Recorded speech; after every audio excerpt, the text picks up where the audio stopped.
Hello and welcome. This presentation is brought to you by Team 3, which consists of Christina, Belkis, Brennan, Sarah, Kelly, and Morgan. We will be discussing documenting and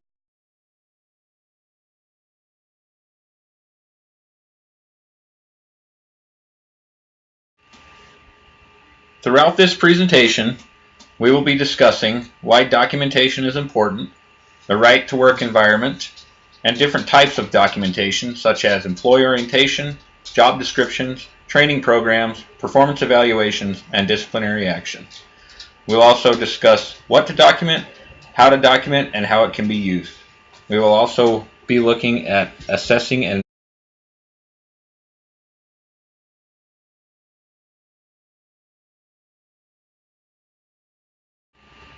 remember, document, document, document.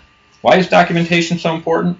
The following quote from the Society of Human Resources Management sums it up well. The goal of good documentation is to create a record of employment, including facts of incidences and the steps and action by the employer in an employment matter. Effective documentation serves as an aid to future managers and HR professionals for historical perspective, audits, and legal claims. There are several types of workplace documentation, such as job descriptions, workplace policies, and performance evaluations. Disciplinary action serves as a written record to clarify expectations and guide the employee's future performance, behavior, and/or attendance. Documentation establishes a historical record of employment actions taken and the reason for such actions, and also serves as evidence and support of the employer's reason for action taken, in the event that an employee makes a claim against the employer.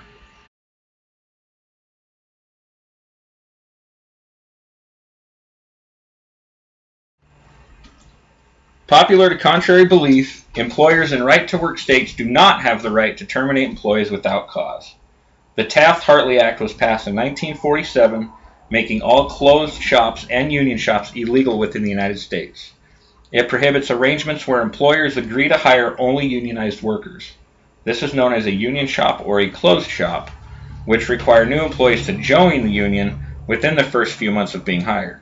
However, Taft-Hartley created an exception to the union shops that allows for individual states to pass laws prohibiting union shops. These laws are now referred to as right-to-work laws. An employer or employee can terminate employment at will for any reason or no reason without being liable for breach of contract. Certain types of employees are not subject to employment at will laws, including employees with contracts and unionized employees. There are currently 28 right-to-work states, and keep in mind, Connecticut is not one of them.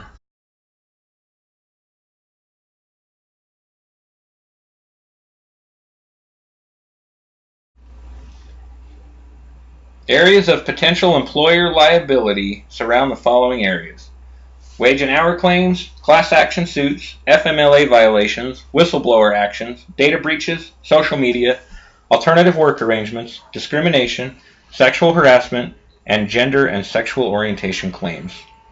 Proper documentation on the employer and manager's end can minimize and possibly prevent certain liabilities by way of understanding these key acts and laws, implementing them as a guiding force in company practice, and communicating and documenting.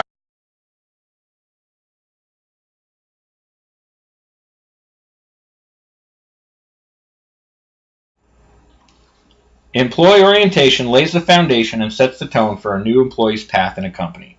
Each company has a culture in which they look to fully immerse new employees. Having the organization of resources and roles in place is the key to onboarding new employees and evaluating performance. Documentation at all stages of orientation, setting expectations, training, and evaluating performance is instrumental in building positive workplace relationships, improving performance, and decreasing liability. Having the structure in place is not enough for effectiveness. A face-to-face discussion between supervisor and employee needs to convey resources available and how and when to employ each reference throughout the workday and work year. It is imperative that the employee knows all information will be documented and saved in their individual personnel file.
The importance of an accurate job description is essential to the employee-employer relationship, job performance, and perhaps most importantly, the reduction and prevention of company liability.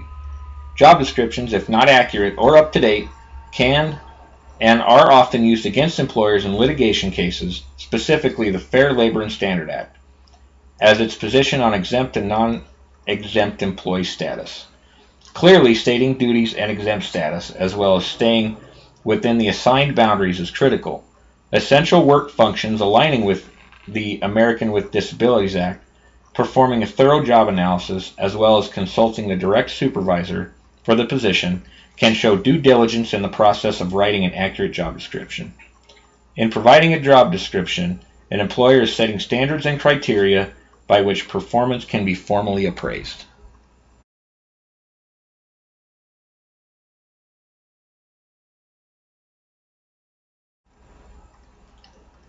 So often, the topic of workplace policy and procedures are discussed in reference to workplace safety and liability.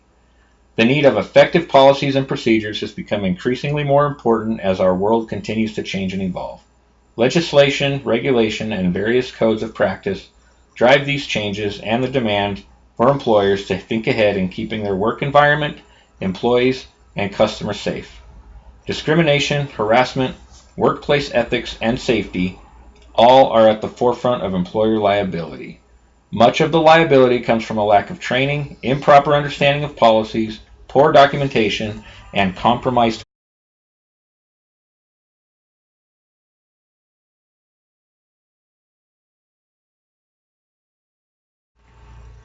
Training is vital to each and every company.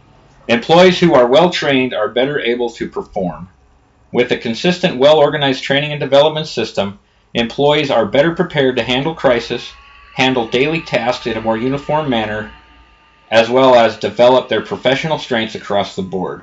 Additionally, training creates stock in employees, blazing the trail for success and advancement within a profession or company. This positively affects employee retention rates and serves to safeguard against certain liabilities.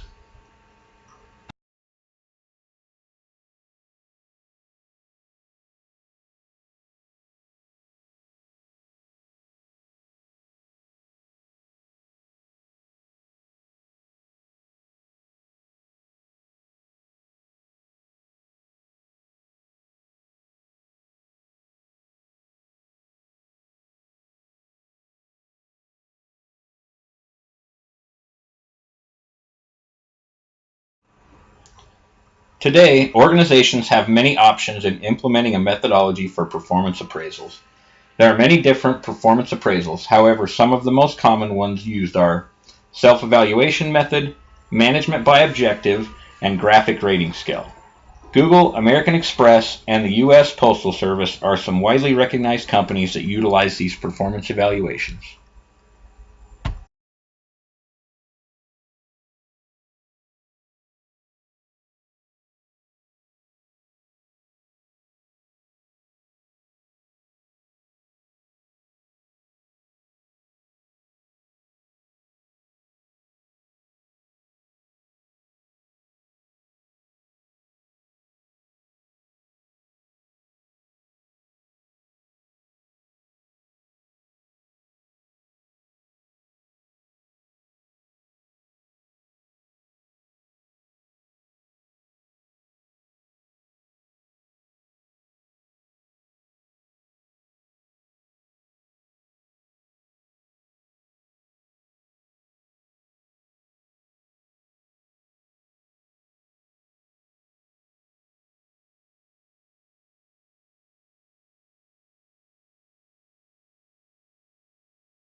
The self-evaluation method is when the employee is asked to judge their own performance against predetermined criteria. Some benefits to this method is that it allows the employee to have a stake in their performance review, which then produces a more rounded review. The management by objective method, also known as MBO, includes employees in the goal-setting process and measures accomplishments against established objectives. Benefits of this method are that it is simple and clear and empowers employees. However, this evaluation disregards non-goal related metrics. Lastly, the graphic rating scale method ensures that employees are simply assigned a score on criteria important to job success. Pros of rating scale include ease of use and understanding. Many managers and employees are familiar with graphic rating scales. They offer a simple way to communicate areas of strength and weakness. A common negative of rating scales is the assumption that they are directly tied to an employee's raise or bonus. This can cause score inflation.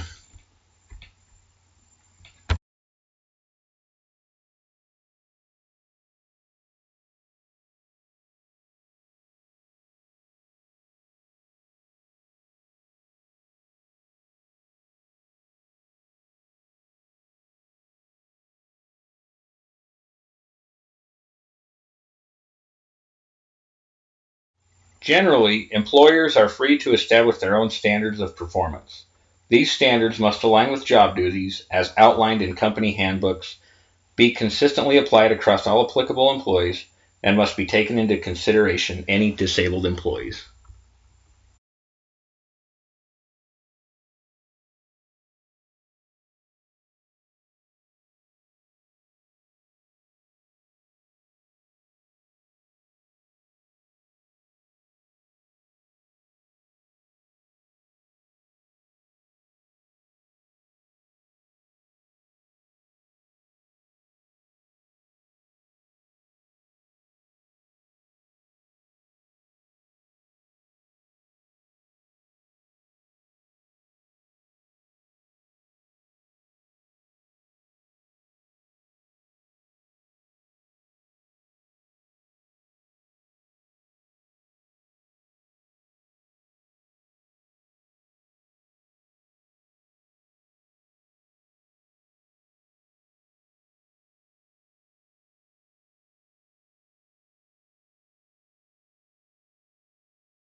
Though employers do not have a legal duty to conduct performance appraisals or to do so with any particular level of efficiency, most employees see some form of performance appraisal throughout their careers. It is important to note that depending on the size and industry of an employer, performance appraisals can either be very detailed and thorough or brief and vague, as they will vary between industries and companies. Some employers choose to include the employee in the performance appraisal process, which others do not. Performance appraisals can also be more important in some jobs more than others. For example, a sales driven career usually has strict performance appraisals that focus on metrics, deadlines, and profit. These are often moving targets and goals that need to be established and reevaluated constantly. Having a performance appraisal sets these expectations and protects employees or employers when it's time to part ways between the employee and the employer.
The ADA and Rehabilitation Act holds several implications for employers, including holding employees who are disabled to the same standards as non-disabled employees.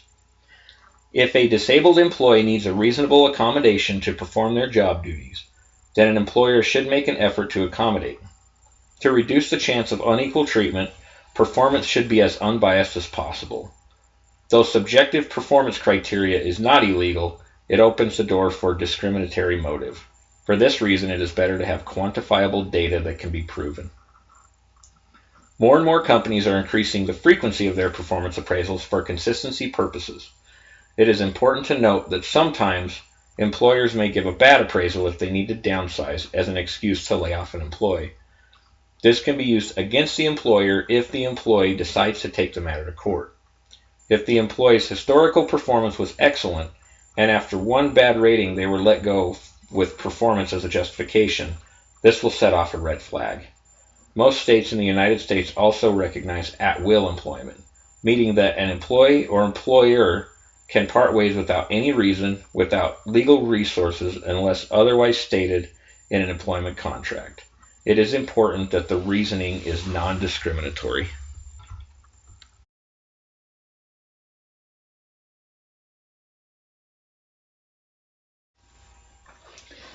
Consistently and properly documenting performance greatly benefits the employer.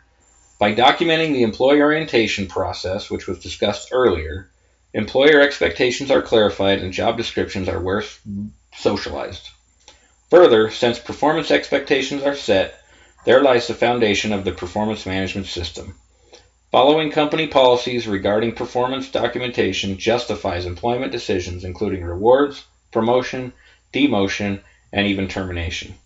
If legal issues should arise from an employment decision, the supporting documentation can protect an employer from litigation. Typically, an employer will evaluate an employee's performance based on results or behavior.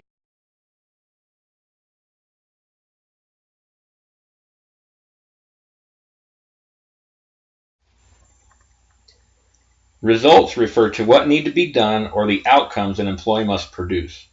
They rely heavily on the key accountabilities of the job description, taking into account the broad area of the job that an employee is responsible for producing results.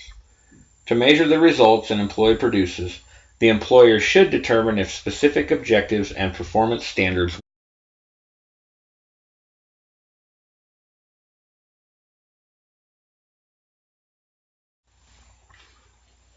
Alternatively, depending upon the job, an employer may have to evaluate employees based on behavioral traits such as customer service, oral or written communication, and critical thinking, etc. Behavioral traits can be difficult to measure and document as they are highly affected by work environment. So, instead, KSAs, knowledge, skills, and abilities, are used to document and measure an employee's interpersonal skills and competence. Whether employees are evaluated against their behavior or results, consistent documentation will cover the employer's basis when it is time.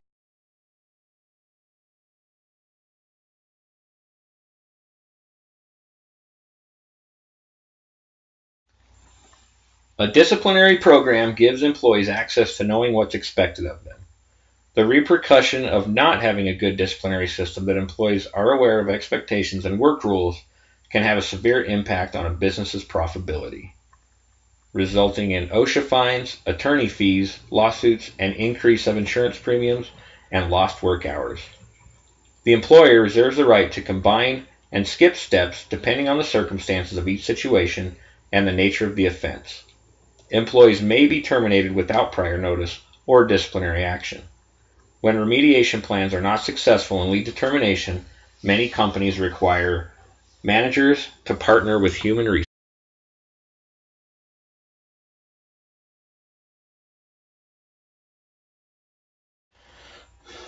It's essential that managers handle performance management consistently and partner with human resources to evaluate risk factors prior to taking formal disciplinary action or termination of employment. If an established process is not followed, it may potentially expose the organization to legal claims. Per the Equal Employment Opportunity Commission, an employer may not take into account a person's race, color, religion, sex, national origin, age, disability, or genetic information when making decisions about discipline or discharge.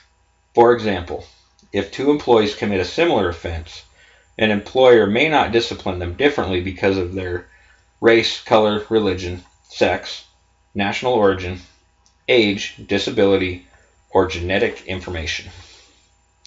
Partnership and guidance from human resources is key to mitigating risk.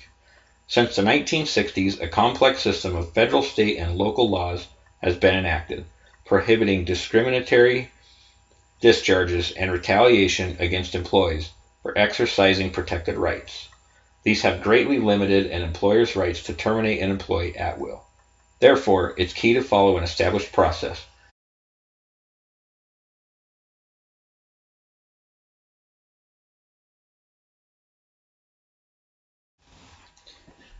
Human resources should always consider the following pieces of documentation before any progressive discipline, such as written warning for performance, is issued. 1. Has the manager given documented or verbal coaching regarding the performance concern? If yes, this should be noted in the written warning. If no, consider whether documented coaching or a verbal warning should be issued prior to placing the employee on a written warning. 2. Review the last performance evaluation, documented coaching, and mid-year review of the employee about to be placed on the written warning. Were the ratings and comments of the manager consistent with the current performance concerns? 3. Request that the manager provide all additional written communications from the employee regarding their performance to determine if the employee has expressed a point of view on their performance. You should also review any employee written communications made as part of the performance evaluation process. And last, determine whether the employee has made allegations of any unfair practices, legal or ethical objections to their performance evaluation, or otherwise that may require investigation. If yes, before the written warning is issued to the employee, the concern should be escalated as these issues may require investigation. If any concerns raised by the employee have already been investigated, you should consult with the counsel given that the employee may raise a retaliation concern when placed on a written warning.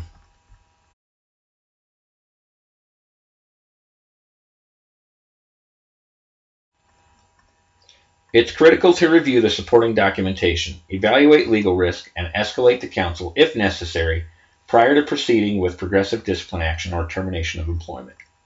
A consistent and thorough review of documentation will prepare the organization if the impacted employee later makes a claim of discrimination or retaliation. If an employer critically evaluates all factors in supporting documentation prior to taking the employment action, they are less likely to engage in disparate treatment. In such cases, courts would review similarly simulated employees. Therefore, it is important that all performance concerns are documented, appropriately evaluated,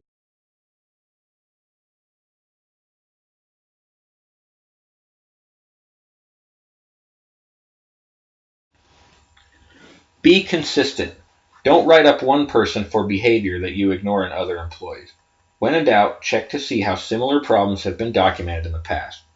Be specific. An example of poor documentation would sound something like this. Employee was late 3 times in the past month. A better written warning would sound something like this. Employee was 30 minutes late on February 5th. Reason given was traffic. The employee was 45 minutes late on February 9th. The reason given, overslept. You see the point. It must be written clear and concise, stating the facts, and dated. Avoid emotional content, including impressions, such as, I think, and he's a whiner, and very unproductive. They conclude the reason of the employee behavior. The consequences must be stated if the behavior continues. Ask the employee to sign and date the document if it's going into his or her personal file. If the employee refuses to sign, note that on the record. Give employees an opportunity to respond in writing and include the response in their files.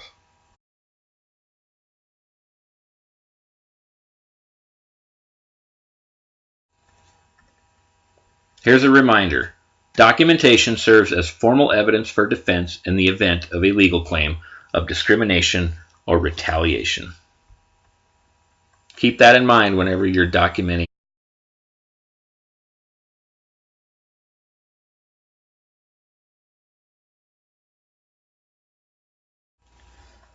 As we wrap this up, I would like to go over some key points that we covered in the presentation.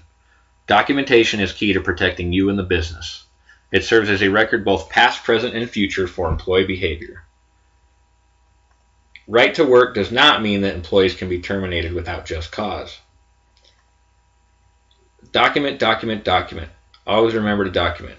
In the beginning with job descriptions, employee orientation, training guidelines. Make sure that you're providing the resources so employees can achieve them. Make sure you're consistent and candid with performance evaluations.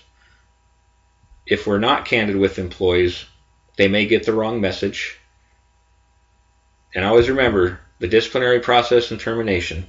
When in doubt, contact human resources. Thank you for your time.